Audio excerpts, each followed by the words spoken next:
Gareth, when you're ready. Whenever you're ready, sir. We'll call the special council meeting, May 21st, 2019 to order. And bringing forth the budget, 5-year financial plan and the 2020 budget. As well, we will be giving the public an opportunity to, at a later date, when COVID-19 subsides, where we can get our distancing rules relaxed a little bit. We'll be giving the public an opportunity to comment and bring forth any concerns they have with the budget or any ideas that should be explored at a later date.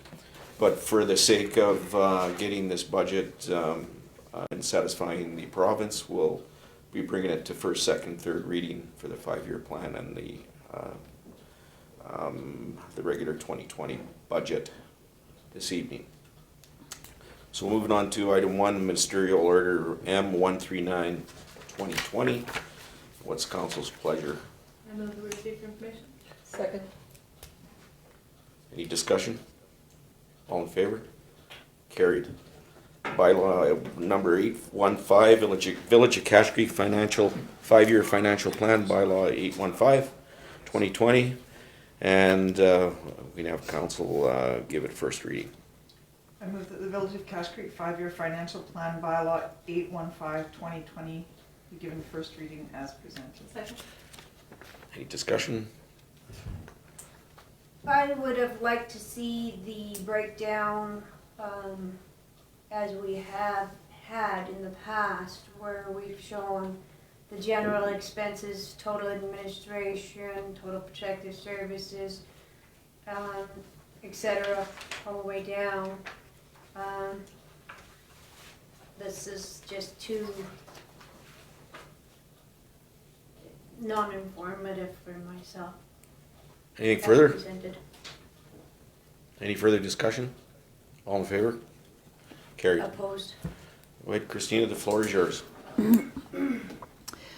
Good evening. Well, as we all know, Community Charter requires us to present the budget, present a balanced budget and present it annually. And the items I would like to touch here are the current economical situation this village is in. The fact that in 2019 we had a pretty rough year with lots of our assets breaking down and requiring substantial financial input in order to bring them up to speed and provide the proper services to the village.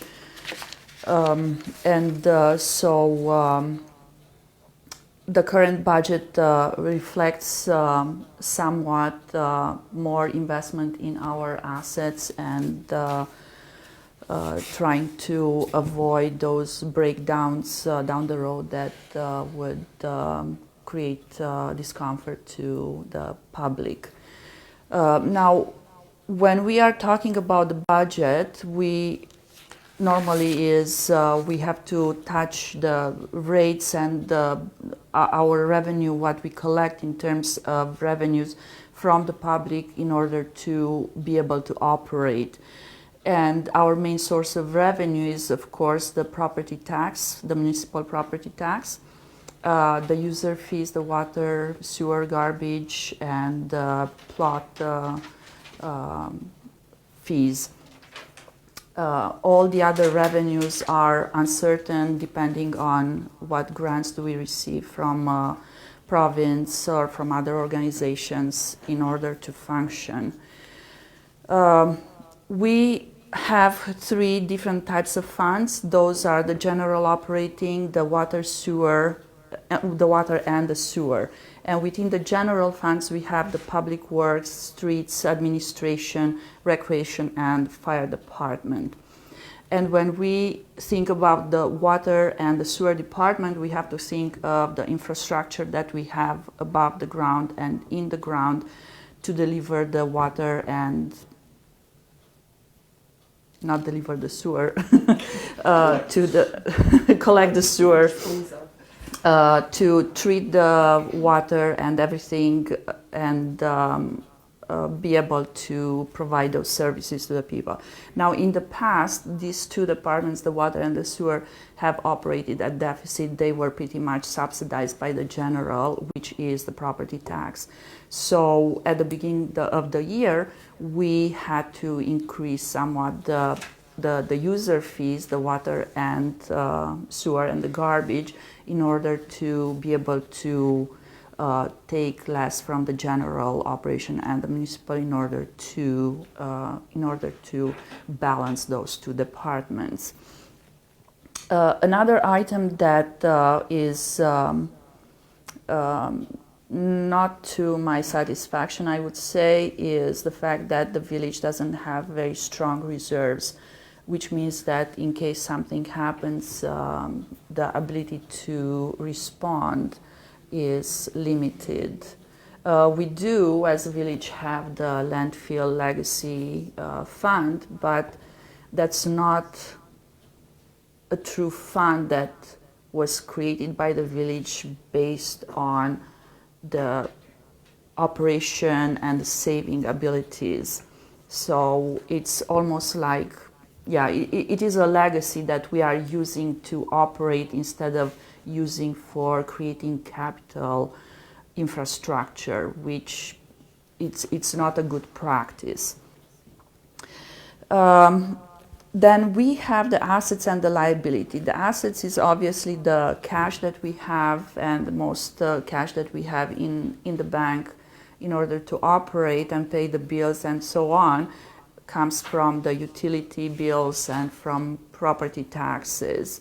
Then we have the accounts receivable, which is a major concern because we have lots of taxes that have not been collected in the past. For example, in 2019, we ended up at December 31st having about $50,000 in uncollected property taxes and utility bills, which it doesn't allow us to operate everything that we have budgeted in the past for that previous year.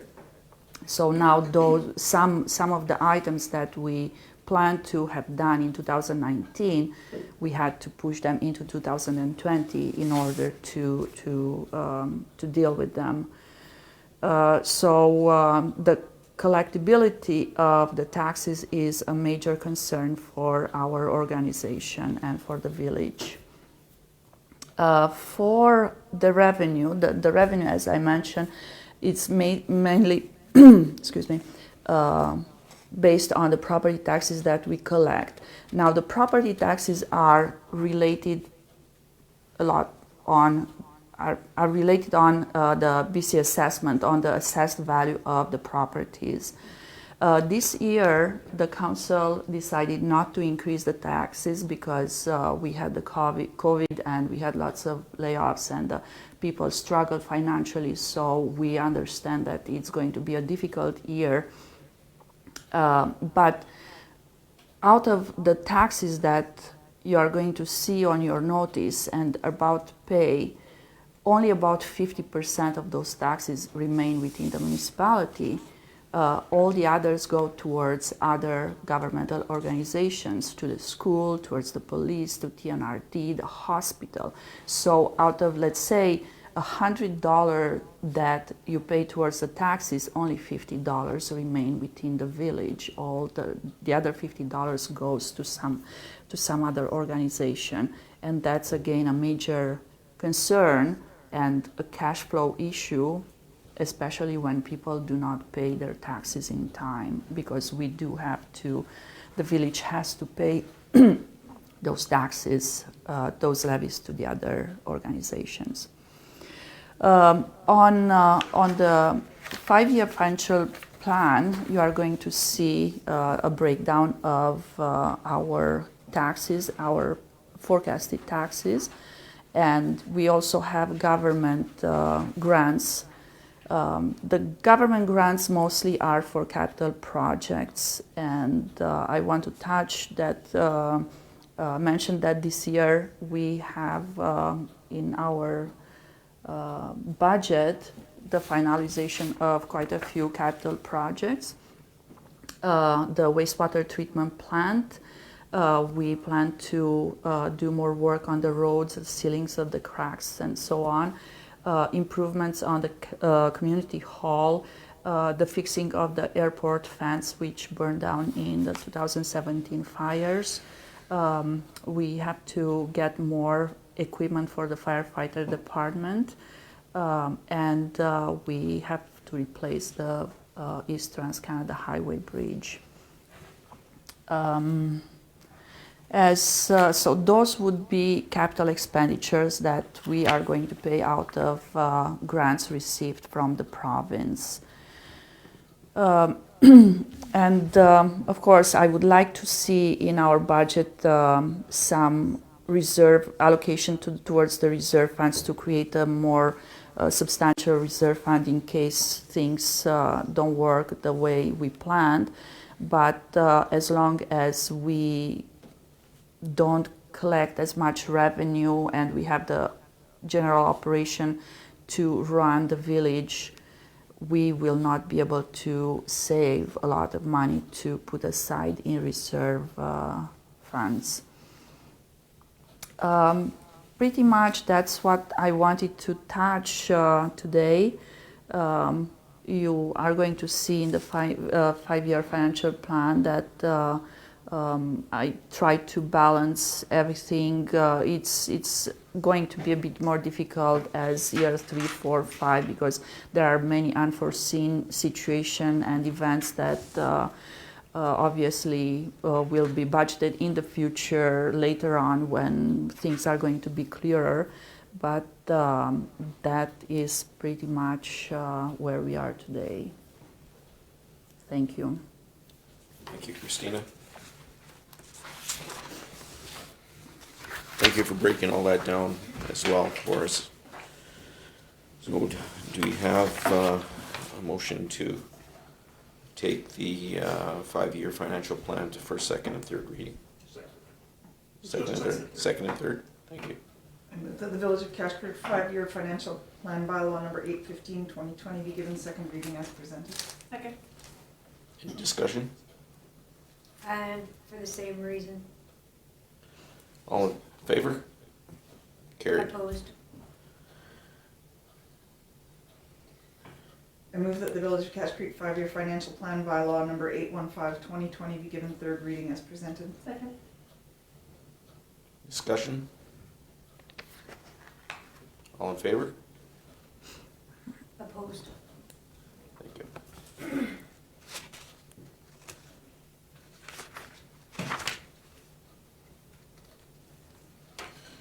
Do you want to go into the provision of I the, move that it is permitted under Ministerial Order M139, Section 12, 2020, that the Village of Cache Creek Financial Plan Bylaw Number 815-2020 to 2024 be adopted as presented. Second. any discussion? All in favor? Carried. Opposed.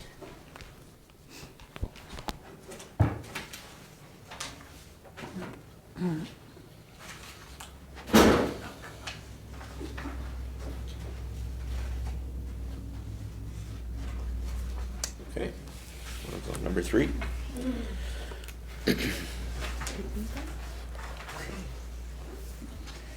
I move that the Village of Cache Creek Tax Rates Bylaw 816-2020 be given the first reading as presented. Second. Discussion? All in favor? I move that the Village of Cache Creek Tax Rate Bylaw 816-2020 be given second reading as presented. Second. Discussion? All in favor? I move that the Village of Cache Creek Tax Rate Bylaw number 816-2020 be given third reading as presented. Second. All in favor? Carried. Missed the discussion part. We'll move along. I move that it's permitted under Ministerial Order M139, Section 12, 2020, that the Village of Cache Creek Tax Rate Bylaw 816-2020 be adopted as presented. Second. Discussion? All in favor? Carried.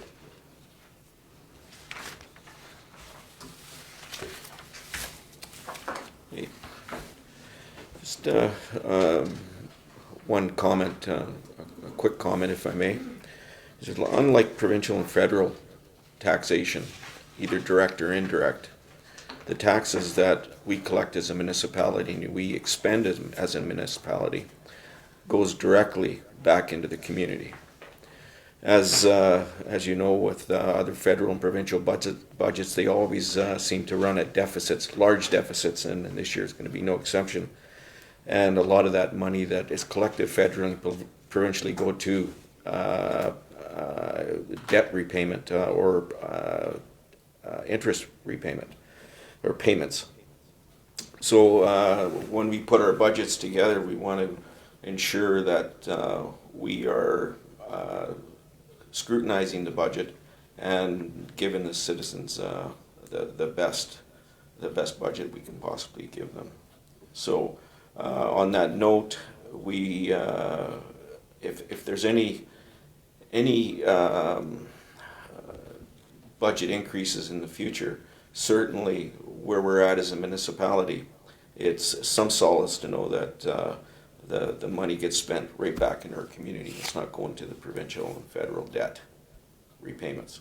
So thank you for doing that, Christina, and our finance committee. Questions from the public? Yeah, so I have a handful of questions. You're the press. No, I'm, He's the public. The I have the mediator. public questions in the comments in the video, Okay. since we are live at this time. Oh, okay. So I do have 4, 5, or 6 comments, Okay. or questions at this moment. Several of them are pertaining to the pool.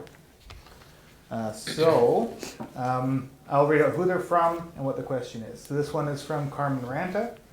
And this is there hope of the Cache Creek pool opening for the 2021 season provided current COVID-19 restrictions are lifted? There's always hope. In follow-up to that, from Carmen Ranta, her other question is the pool being properly maintained for future opening? Is there any money in the budget for ensuring that the pool does not suffer damage by being neglected in the coming year / years so that this council or a future council could open it? Well, right now, I'm going to just touch the financial Go ahead. aspect. Even though the pool is not being opened, we have in budget about $40,000 for maintenance. From Barbara Roden. The CAO said in May and September 2019 that there would be a public discussion so residents could have input into the future of the pool. Instead, council decided at a closed meeting in spring 2020 to close the pool for 2020, citing costs and COVID-19. When will there be a public discussion about the pools beyond 2020? Well, if she had been listening, I said that at the beginning, that we will be having a public information meeting shortly into the future when COVID-19 relaxes their restrictions on doing such. Also from Barbara Roden, what is the balance in the landfill legacy reserve at the current time, and how much was used in 2020 to offset the reduction in landfill revenues? We'll respond to her after. We'll get that information and give her direct numbers. Thank you. And last question that I have right now is from Christopher Somner. When is the road around Sun Valley Crescent going to be resurfaced? Perhaps, Martin, you can chime in on what, when we anticipate, if we anticipate doing that. We cannot answer that particular question directly. All I can say is that in general, our policy is that we don't redo streets until we're ready to also do all of the underground infrastructure, in other words, the water and sewer lines. And we want to replace the water and sewer lines that are the highest priority first, so those are the streets that are going to be repaved first. Okay. So currently these are all the questions that we have.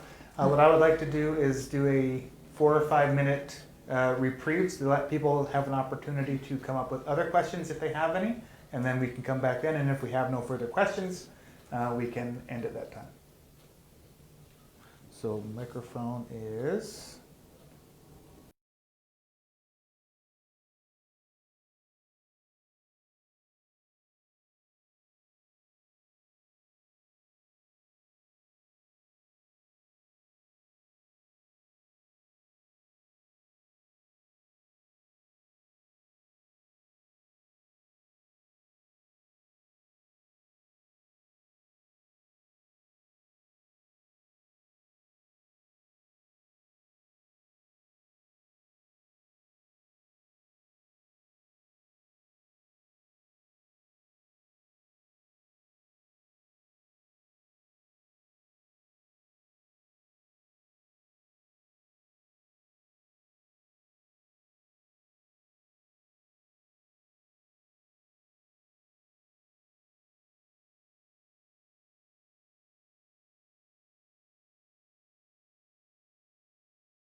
All right, and we are back.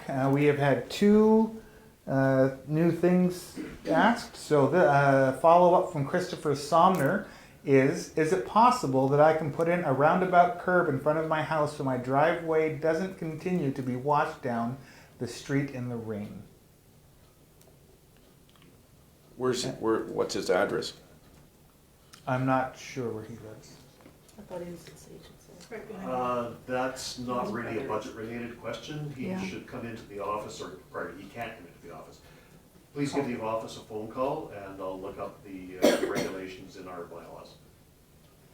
And from Barbara Roden, the Journal wants to note that Mayor Tellerico did not answer the Journal's question about public discussion of the pool's future at the beginning of tonight's meeting. He said that there would be a discussion of this year's budget when COVID-19 restrictions are lifted. So with that in mind, will the public be able to discuss the pool's future at that budget meeting? Yes. Great. And Christopher Sommer just said my front yard has to be redone after the floods of 2015, which doesn't do anything for this budget. So with that being said, I have no more questions for you at this time. So that's it for me. Questions from the press? Nope, those questions answered any questions that I might have had. Thank you. Motion to adjourn. So moved. Second. Discussion. All in favor? Carried. Just a thank you to Gareth and Sorry, to I Bob. didn't catch who seconded? Just a quick thank you to Gareth and the Hub Online Network for doing this for us and helping us get things out to the public. Did you have to ask who seconded? You know it's me. She's tired. You never seconded a single thing before this tonight. Yes, I did.